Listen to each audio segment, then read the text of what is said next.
Good morning. Welcome back to my channel. Today we're talking about a conductor's favorite compact discs.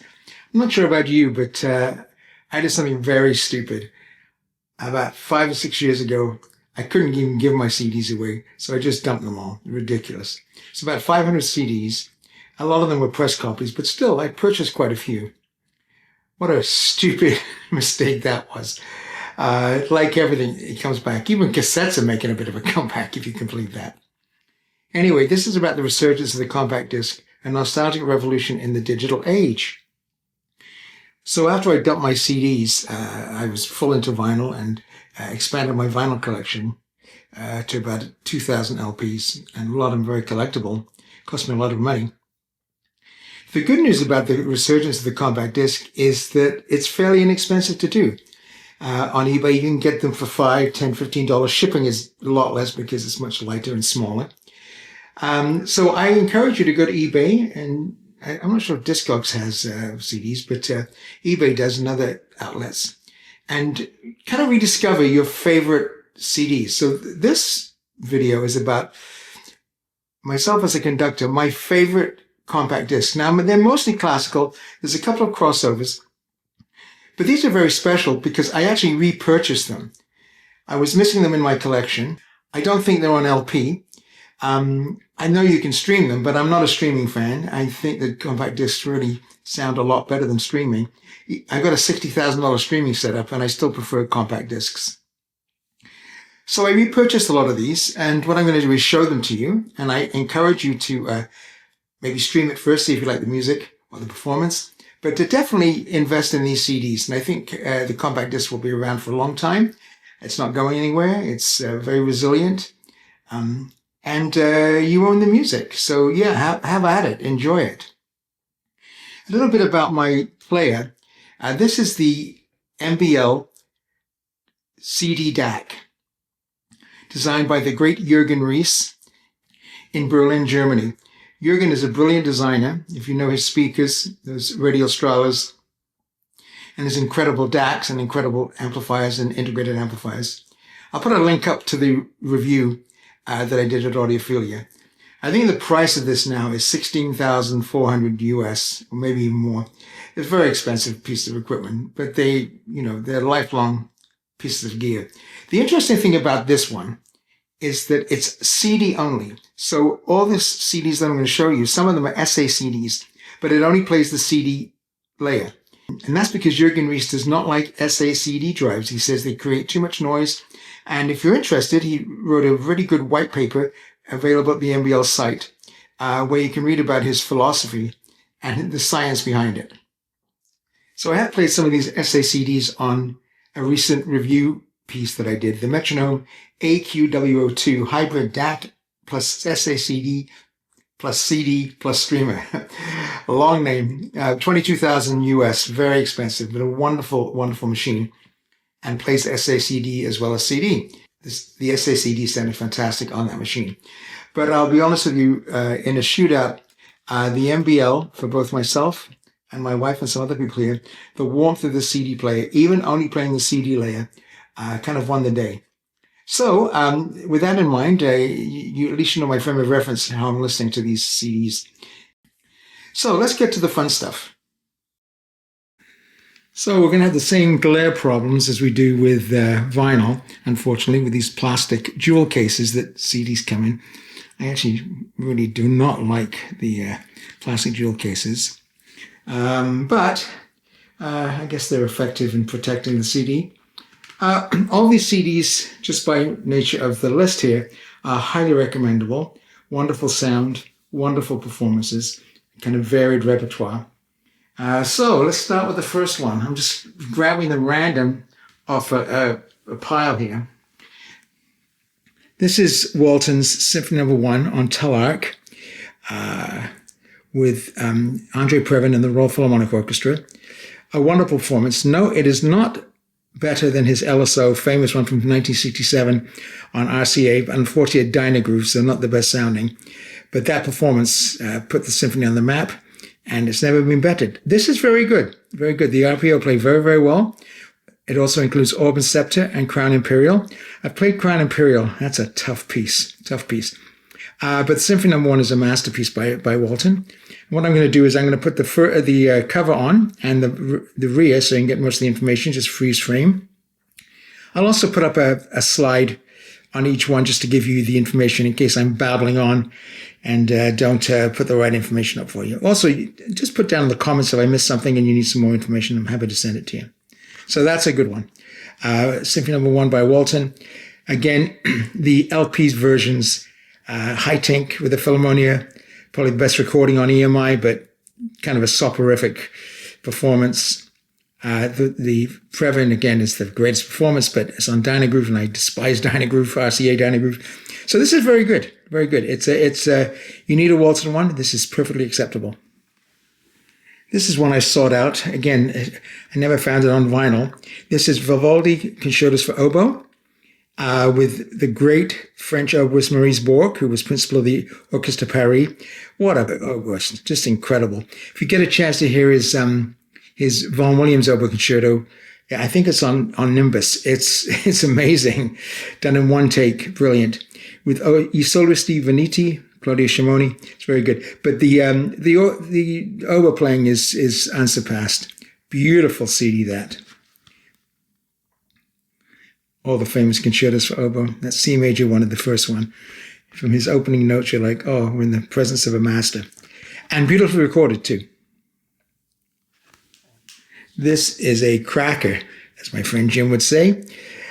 It says Decca. It's not. It's an original Philips. This is done by Esoteric. This is the expensive SACDs. I only play the CD layer, as I've mentioned. I actually heard this on the SACD player I reviewed, I just mentioned, and it was wonderful. But boy, this is a gorgeous performance by Pierre Monteur and the LSO of Brahms Symphony No. 2. It includes the Academic Festival Overture, typical Esoteric production values, inserts, all the information. It's the rear. If you need a Brahms too, that's as good as any. The LSO were in perfect form. They hired a lot of great players and they were sounding fantastic. And Monteur is a wonderful conductor for all sorts of repertoire. Very highly recommended. That one's going to cost you more than $25, unfortunately. This is one of the problems when you get stuff from eBay. Sometimes the jewel cases are a little bit wrecked. But, it doesn't really bother me. If my friend Scott Wilson from the Pressing Matters was collecting, he would not be happy with that case. But Essential Purcell on Hyperion. One of my all-time favorite CDs. One of the first reviews I ever did for Audiophilia 30 years ago. This is with the King's Consort and Robert King. And this is all of Purcell's kind of greatest hits. There's the man himself, the wonderful composer. Many people consider England's greatest composer. I certainly do. Dido's Lament and a lot of the welcoming tunes for various kings and queens. Welcome, welcome, glorious morn. Be welcome then, great sir. And let me tell you something. You can buy it for any of the tracks, but number 4, Hear My Prayer, O Lord, the greatest performance of that anthem you'll ever hear on record. It's just superb. And then there's The Sparrow and the Gentle Dove with these amazing singers that he uses. One of the best names in music. Rogers Covey Crump. If that's not English, I don't know what it is. But James Bowman and Barbara Bonney, Gillian Fisher, Michael Chance, Mark Padmore. These are all superstar singers. And it sounds it. They're just wonderful. So highly recommended. If I was going to choose one disc today that I could not live without, that would be it. It's that good. Go buy it. You all need Beethoven string quartets. This is the Dova Quartet. They're from Kodas. In fact, the leader of the Dova Quartet just got concertmaster of the Cleveland Orchestra today. And he's going to continue with the Dova and Cleveland. So that's quite an achievement. This is volume 3 from the complete string quartets of the late quartets. It's on Cedille, which is a Chicago company that is a non-profit. They're just wonderful. This is superb. This is right up there with Hungarians and the Vague and all the great quartets, Budapest from the past. They're that good. It's a Curtis group. And like many string quartets from these great colleges like Curtis and Juilliard, the Royal Academy, most of them don't take There's always fights and infighting. But some of them are just gems. And this is one of them. This is probably one of the top quartets playing before you right now. Yes, definitely. You can get all three CDs. Get the late, middle, and early quartets. Very highly recommended. Beautifully played, flawlessly played actually, and wonderful recording. Again, I'm very sorry about the glare. This is another Cedille recording. I requested this because this is a piece by Frederick Rzewski, American-Polish composer. The People United Will Never Be Defeated, played by Ursula Oppen, so I think commissioned the work. It's based on a Chilean workers' song, The People United Will Never Be Defeated, which is kind of like an earworm. It's so cool. And Rzewski wrote, I forget how many variations. Let's see how many variations. 36 variations on this theme. And they range from like really aleatoric, kind of squeaky gate music to kind of Bill Evans style. It's fantastic. It really is. You should definitely get this. I'm not sure why I'm saying highly recommended. They're all highly recommended. This is the second volume from our friend Nicholas Van Pucke, who's going to be appearing on our live stream, Everything Classical Music live stream, every Wednesdays at 5 p.m. Pacific time, 8 p.m. Eastern time, at Audiophilia channel on YouTube. And Nicholas is going to come and join us. It'll be 2 a.m. for him, so thank you, Nicholas, ahead of time. Nicholas is a fantastic pianist, and if you want to see a kind of a compendium of his works and recordings, please tune into that episode. I think it's going to be in September. Anyway, this is Triptych. Our friends at Triptych, Brendan Heinst, does all the artwork and the photography and the recordings. It's incredible. But this is the Schumann Collection Volume 2. The Schumann Collection Volume 1 is on vinyl and CD, SACD. This is SACD as well. The vinyl performance is superb. I love it. It's on the Audiophilia Dream List. He brings so much insight. He's very brave. He does direct-to-disc recordings too. He's done vinyl Beethoven, the Appassionata, which takes incredible guts. And he did a Chopin one, which is amazing. So courageous and very assured. Anyway, this is lovely. Gesanga der Frühe, Kreisleriana, David Bundler, I can't pronounce that one. David's Bundler Tanze, and Gastovariationen. Fancy Schumann names, but they all sound wonderful. What a pianist, and what music by Schumann. So yeah, great. Triptych, TRPTK. You can go to their website and buy these. This would be in my top 3 or 4 compact discs. I looked high and low for this one. This one might cost you a little more than $20. This is it's getting harder to find. This is on Telarc. This is the Vaughan Williams Symphony No. 2, his London Symphony. Also with the Lark Ascending, featuring Barry Griffiths on violin. This is another Andre Previn Royal Phil recording. But, you know, Previn's very famous for his early LSO RCA Vaughan Williams. They're great.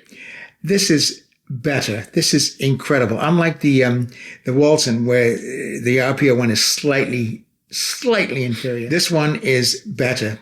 And by some measure, the recording is so gorgeous. It's warm and detailed and powerful and really reflects the beauty in Vaughan Williams' music. The performance by the Royal Phil, especially of the Lento, the slow movement, wow, absolutely magical. So yeah, this is one of my top 3 or 4 compact discs. They're all, like I said, recommendable. You can go buy them all, I think. You'll enjoy the performance and the recording. But that is a knockout performance and recording. Here's one I recently recommended for one of the 2024 recordings of the year at Audiophilia. This is Pittsburgh Symphony, Pittsburgh Live on Sound Mirror, but it's also sponsored by Reference Recordings. It's with the Pittsburgh Symphony and Manfred Honeck doing Brookner Symphony No. 7, and a very interesting piece by a composer named Bates. What's his first name? It doesn't say. It does in the booklet, called Resurrexit, which is very, very good. But you're here for the Brookner Symphony No. 7, probably Bruckner's most beautiful symphony, magnificent in every way, powerful, dramatic, and intensely beautiful. And this is an intensely beautiful recording with the reference and sound mirror. Now, Manfred Honeck. I've been a little bit indifferent about him.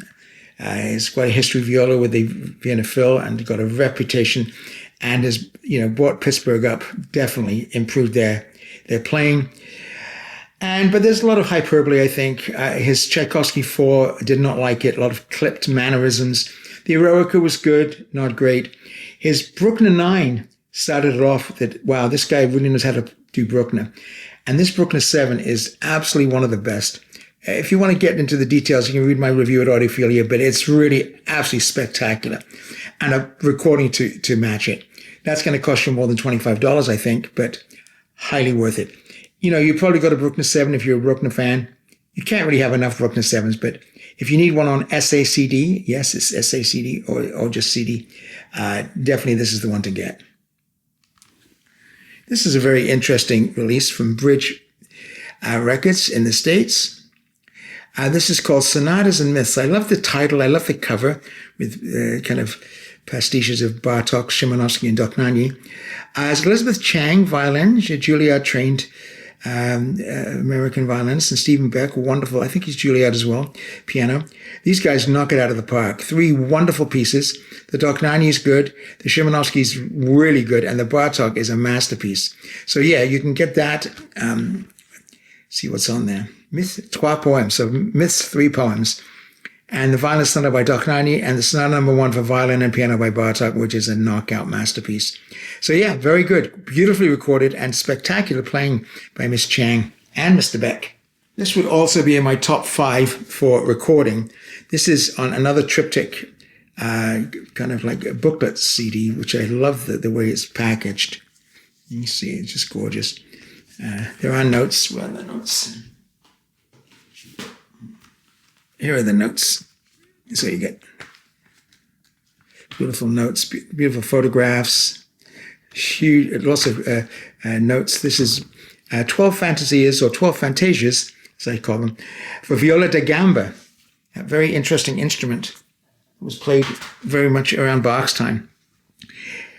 Ralph Rousseau is a bass player with the Concertgebouw, or was a bass player with the Concertgebouw, and also plays a hell of a viola da gamba. It's a lovely photograph in the front. I think it's also by Brendan Heinz, who does the recordings. The recording is spectacular. You are right there in this gorgeous Dutch Reformed church with the most beautiful acoustics, with Mr. Rousseau just playing the hell out of these pieces. Now, there are 12 Fantasias also for flute, and I'm going to tell you they are very, very difficult. They're difficult to pull off because you have to kind of match them with a slow and fast, slow, fast, and all in different keys. And what Telemann did, Telemann was not making as much money as his friend Bach. So he moved to Hamburg from Leipzig, and he started doing a subscription series. So he wrote 12 Fantasias for viola da gamba, 12 Fantasias for flute. I think he did 12 Fantasias for harpsichord and other ones. So he could make some money. You know, you got to remember, all these guys have the same problems everybody else does, even in the 21st century. So anyway, but the music is fantastic, the performance is fantastic, and the recording is absolutely to die for. There's 12 Fantasias on the back. The BBC calls them Fantasias, so I'm not sure if I'm pronouncing them correctly. Definitely Fantasias is old school, but I'm old school. This is my recent acquisition from eBay. This is another reference recordings. This is Serebrier conducting the London Philharmonic in Scheherazade and the Russian Easter Festival Overture. The Scheherazade is superb, probably right behind the Reiner and the Beecham. It's that good. This is a Professor Johnson 24-bit HD CD recording, and Keith Johnson invented HD CD. It's just incredible. The sound of the LPO on this is amazing. Their virtuosity is pretty staggering. And the Russian Easter Festival Overture is wonderful too. If you've not heard that, it's really beautiful. Also very difficult, like Scheherazade, technically very difficult for the orchestra. But if you don't have a Scheherazade, that's an easy first choice. I mean, the other ones are available on CD, but you're going to get those on LP. But if you need a CD Scheherazade or an SACD Scheherazade, that's your man right there. These next two are solo works for cello and piano by Schubert, and there's also some Schumann. But we're going to talk mainly about the Schubert Arpeggione Sonata. The Arpeggione was an instrument, if you go to my reviews at Audiophilia of this, not this one, the next one's coming up, I'll talk a little bit about the Arpeggione and what it is. But they've been adapted for the cello, which is kind of a sibling to the Arpeggione. And this is with Misha Maisky, the great Russian cellist, and Martha Argerich, who needs no introduction. And this is on Esoteric and SACD. And I use this for many, many years as my cello tone demo record, the most musical cello sound possible. This is on CD. I've got the Arpeggione Sonata on vinyl, but the sound that Maisky makes on this recording is superb. An original Philips digital recording, but the Esoteric remastering has just transformed it. So this is highly recommended. Again, Esoteric's beautiful presentation. And there's other pieces on here as well by Schumann, Fantasy Stück, etc. So look inside. The notes, and there it is. So that for many, many years was my number one cello performance recording on vinyl or CD. It topped them until this one. Esoteric just released another Arpeggione. This is Rosovich with Benjamin Britten from the Maltings in Snape, which is the home to Benjamin Britten. Beautiful acoustic. And definitely an original Decca or London. Now, we've had some fun with this over the last little while, especially on our live stream, because Ryan Risato, Dr. Ryan, one of our regulars, an amazing man from Maui, was telling us about the original London, which is now, or Decca, which is about $2,000 on Discogs. So some people have released this to varying degrees of success. And Analog Phonic released it, the Korean outfit, on LP. I got the last one from Lucidisc. It's very, very good. Really good. There's a digital step in there. It doesn't matter. It sounds wonderful. There's a digital step on this one, obviously, because it's esoteric and it's mastered for CD and SACD. The performance by Rostropovich is even better than Maisky. I couldn't believe that. His sound is glorious. And I tell you, Benjamin Britten, of course, one of England's greatest composers, but he is no slouch on the piano. Is he Martha? Probably not, but man, he comes pretty close and very musical. So yes, I would highly recommend this for just buying it for the program. I don't think the bridge is on there. Yeah, that's right. They don't include the bridge sonata, which they do on the record. This has Schumann and Debussy, which is lovely, but you're going to buy it for the Arpeggione. If I was choosing between the two esoterics, Maisky or Rostropovich, I'm choosing Rostropovich. It's wonderful. And again, it'll be more than $25. But get it soon, because they usually go for about $60 or $70 from the distributor, Angie, at American Sound of Canada in Toronto. Full disclosure, she's an advertiser, but she's also a member of our panel for our live stream. And you can call her up and find out. They're about $60, $70, maybe $80. But nearly all of these esoterics sell out, and then they go for big bucks on eBay. Some of the, I think it was the Cortez Vienna Phil New World Symphony was going for $800 for a CD. Anyway, very, very, very good. Jim Myers, one of the regular guests on our live stream, was telling me about his son, who is the principal violin of the Calidor String Quartet, and another dynamite young American string quartet. They all met at Colburn in LA, the Colburn School. And they're absolutely marvelous. And Jim was very nice to get me the Beethoven quartets, the early quartets and the middle quartets. You can stream the late quartets, but this is one of my favorite recordings. Just absolutely beautiful. Signum Classics. Much like the Dova Quartet, which I would assume is the other great American quartet. Incredible technique, beautiful interpretations, lovely sounds, and you really can't get better Beethoven than the Dova or the Calidor. Which is my favorite? It's hard to choose. If I was going to pick one at the post, I'd probably go Dova by, a hair, by less than 1%. But I love the Calidor, and I love the production values of the Calidor. You can see great notes and the CD. Wonderful. Calidor String Quartet. This is a masterpiece CD. Everyone knows about Robert Shaw and his vocal choral conducting expertise. It's especially with his Atlanta Symphony chorus and the orchestra here, the Atlanta Symphony. This is the Fauré Requiem, which is beautiful. And I've actually sung it, me in the tenor sections. It wasn't a strong choir, but I've conducted it several times. Very easy to conduct, very tuneful, very melodic. Most of you know that. The secret on this CD is the Duraflé Requiem, which is just spectacular. A very beautiful piece. And with Judith Blagan and James Morris, two fantastic soloists on Telak. But the trick here is in the Sanctus of the Fauré, which says violin solo William Purcell. Unfortunately, if you Google William Purcell, you'll see some of the issues that's plagued him for the last few years. But he was concertmaster of the Cleveland Orchestra. After this one, he was concertmaster at Atlanta at the time. He does things with the violin solo in the Sanctus that I've never heard with anybody else, using portamento. His tone is glorious. One of the great American violinists. So yes, I would buy this in a heartbeat, guys. It's a beautiful coupling. I mean, two amazing requiems, beautifully sung by the Atlanta Symphony Chorus and conducted massively by Robert Shaw, of course. Sorry about the glare again. I think that's Rouen Cathedral by Monet on the front. Anyway, Telak, yeah, get it. Another vocal one here. This is Monteverdi, Selva Morale with Les Arts Florissants, based in Paris with the American William Christie. Much like the King's Consort I showed you earlier with the Purcell, William Christie gets the best soloists and the best singers and best players. Let's see who's on this. I think it says on the inside.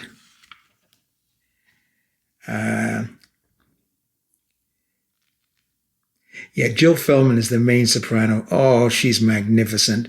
Jill Feldman and all of them there. You can see them. They're French for the most part. I think Jill Feldman's American. Yeah, this is amazing. The recording is so good. I'm trying to remember the track number so you can test it with your system. I think it's track 5, Confitable Terzo alla Francese. And I think it's the first part. And in the very, very quiet sections, you can hear the birds twittering in the back of the church. It's amazing. But it's just glorious music by Monteverdi. A lot of his famous pieces. But the singing and the playing is magnificent. Monteverdi, Selva Morale. Oh, and it's on a Harmonia Mundi. The final are two crossovers. One on triptych, The Power Indifference with Maya Friedman, who's an incredible cellist, Brendan Height's wife. She's also a very fine singer and also a great composer and kind of improviser. This lady is a master of many talents. And that's Brendan's photograph of his wife on the front. Beautiful photograph. This is wonderful, very dynamic music, played and sung to perfection. Think about Kate Bush singing some modern classical with an incredible cellist accompanying, except she's it by herself. This was on my 2023, I think it was, Records of the Year. It's also on triptych, The Power of Indifference by Maya Friedman. And my final one is Lara Solnicki, a Toronto artist, called The One and the Other. Now, what label is on? I'm not sure. It's one of those, you can see all the companies in Canada that gave money to get this off the ground. You can go to larasolnicki.com and buy this. The music and poetry and text are by Lara. And it's mixed and mastered by my old mate, Jeff Walpett from Montreal, now living in Toronto. Desert Fish Studios, with the most incredible players. I know Rob Pilch, the guitarist, Davide Lorenzo on drums. He's one of Toronto's greatest drummers. So Lara did like all smart people. She surrounded herself with excellence. But this is just a very eclectic, unique. It's not performance art. It's tuneful and melodic, and she sings very beautifully. But buy this for the recording and the music, and support a young artist. larasolnicki.com. It's called The One and the Other. Totally unique, totally beautiful, and highly recommendable. So that's it, guys. Conductor's top CDs that I've actually repurchased. They're so good. There'll be others. I've got a few I'm looking out for at eBay. If you can get them for $5, $10, $15, even better. But some of those performances there, they're worth paying a little bit more for. I hope you're all well. Stay tuned for more content coming up soon. Have a great day, and thanks so much for watching. See you in the next video. Bye-bye.